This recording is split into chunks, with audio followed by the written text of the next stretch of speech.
Hi everyone, welcome to another episode of our new launch review. And yes, some of my clients have been asking why I haven't done the Orie video yet.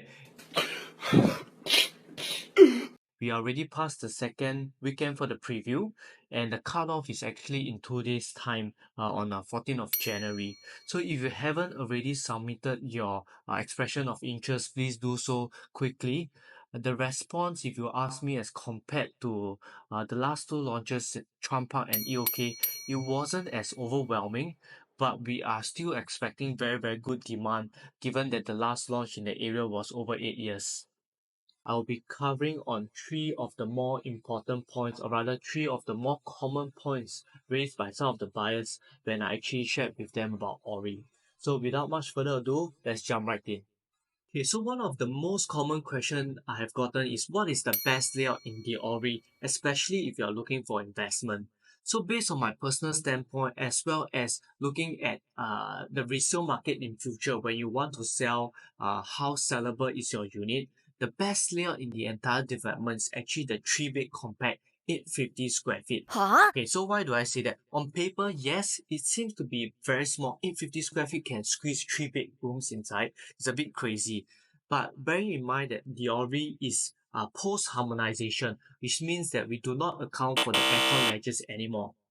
So if you look at this layout, for smaller unit types, usually the aircon ledge is about 3 square meters, which translates to about 32 square feet. And if I were to add back into 850 square feet, this brings us to 883 square feet. So I will show you one layout, which is 883 square feet pre-harmonization. So if this same 850 square feet unit at the Orie is being sold pre-harmonization, the actual square footage will be about 883 square feet inclusive of the aircon ledge.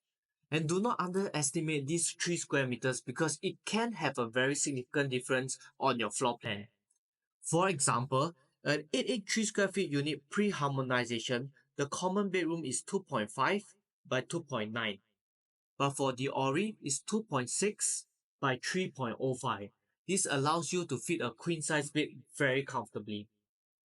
And in the living area, for 883 square feet pre-harmonization, it's about 5.7 meters. But for Orie, the living area is 5.93 meters. So without the aircon ledge of about 3 square meters, developer is able to give you a store instead, which can be converted into a helper's room. So if you're looking to rent out, this will be very, very suitable, especially for families who are looking to rent near, for example, Pei Chun or even CHIJ Toa Payoh. Most importantly, the price quantum for this unit will be very, very attractive because of the size. So the developer has released the starting from prices for some of the unit types. The 1 plus study, we are starting from 1.28 mil. 2 bed, we are starting from 1.48 mil. 3 bed, we are starting from 2.09 mil. 4 bed, 2.92 mil. And 5 bed, 3.48 mil. However, bear in mind that these are only starting from prices and they are most likely the level 2 units. So what is the magic number or the safe entry price for the Orie? So if you get a very good Q number and you're able to enter less than $2,800 per square foot at the Orie, it is a very, very good steal. So why is the magic number $2,800 per square foot? Is based on two reasons. Number one, I based it off the developer's break-even price of $2,305 per square foot. Adding a 20% profit margin, the developer is supposed to sell at about $2,700 per square foot. However, bearing in mind that this is a harmonized project, which means that the developer has to account for the shortfall in terms of the loss of profit. This brings us to about around $2,900 per square foot. Oh my god! Wow! So the second reason is I took accepted prices of other properties within the same area to determine what is a good entry price for the Orie. So Trevista is the development that TOP in 2011. However, the land lease actually started from 2008, which means the 99-year lease tenure started from 2008. When the Orie TOPs in 2028 to 2029, Trevista would have used up about 20% of the land lease.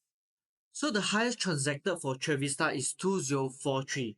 Looking backwards, if I were to top out Trevista to a full 99-year lease property again, they should be selling at about 2553 per square foot.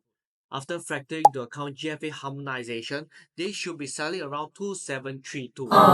So these two reasons combined bring us to an average of about 2007 to 2008 for a safe entry price for the Orie. If you're confused about the calculations, do not hesitate to actually reach out to me. I'll actually break down in detail how I actually gotten this magic number.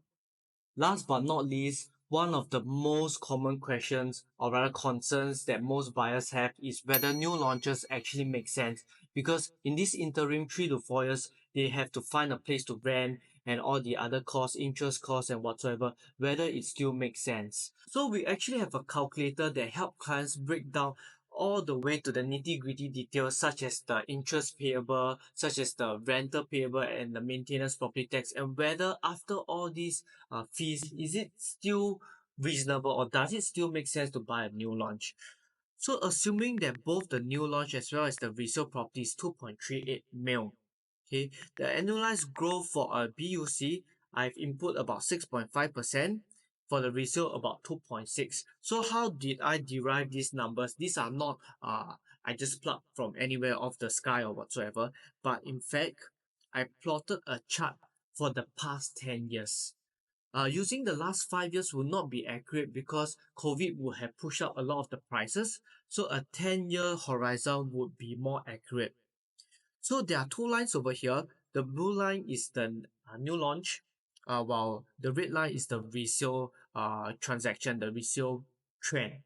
So over the last 10 years for the new launch, they have actually grown about 90% in 10 years, which is an annualized return rate of about 9%. On the other hand, the resale properties have actually appreciated by about 26% over 10 years. So this is about 2.6%. So of course, I am being more conservative. For the BOC, I am putting 6.5 instead of 9 on the average. But for the resale, I'm sticking to 2.6, assuming that the property still continues to appreciate with inflation.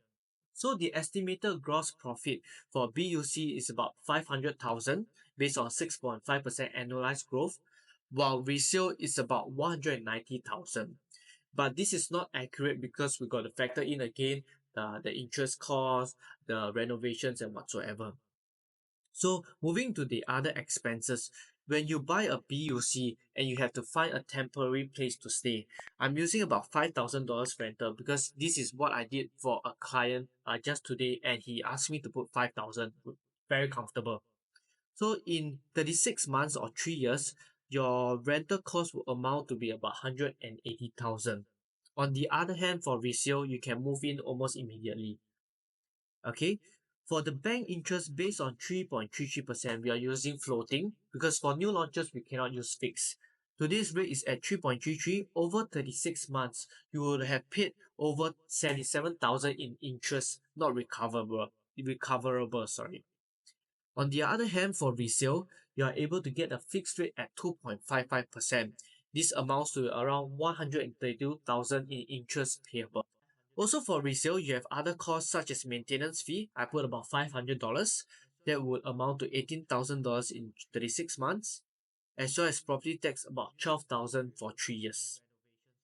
Using I'm using again very conservative renovations. Usually for resale properties, the conditions are not so well maintained, and if they are very well maintained, the prices are usually above value. So I'm using about 50,000 for renovations and 10,000 for fittings and furniture, which is very conservative.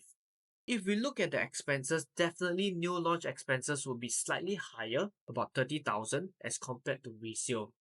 But after factoring into account the gains, the estimated net profit for resale is negative. Okay, this is why if when clients come to me and they tell me, Dexter, should I buy new launch or resale? I always ask them one question. Are you buying for own stay, or are you buying to at least make sort of a bit of gains, or rather some returns? On the other hand, for new launch, the estimated net profit after deducting all your expenses is about 237,000. and that is about 37% returns on equity. Okay, and then of course, if you decided to sell all your cash and CPF down payment that you have put in the first place, you are getting back about 877,000 for BOC and 686,000 for resale. So this calculator is very in-depth. If you want a copy of this calculator, do reach out to me. I'll be more than happy to share with you the breakdown, be it at a 1.5 mil price range or even up to a 4 mil price range. So this is it. These are the three very common questions that were covered or rather highlighted by buyers during this Orie preview period. I hope that this will help you in your decision on whether Orie will be a suitable project. I did not touch so much on the growth potential because, in my opinion, I think the location is perfect. It's convenient, 5 minutes walk to MRT, your 1 km to Pei Chun, our SAP school. It's very easy to sell, but rather these 3 pointers are some of the more uh, real issues that buyers actually have when they come down to Ori.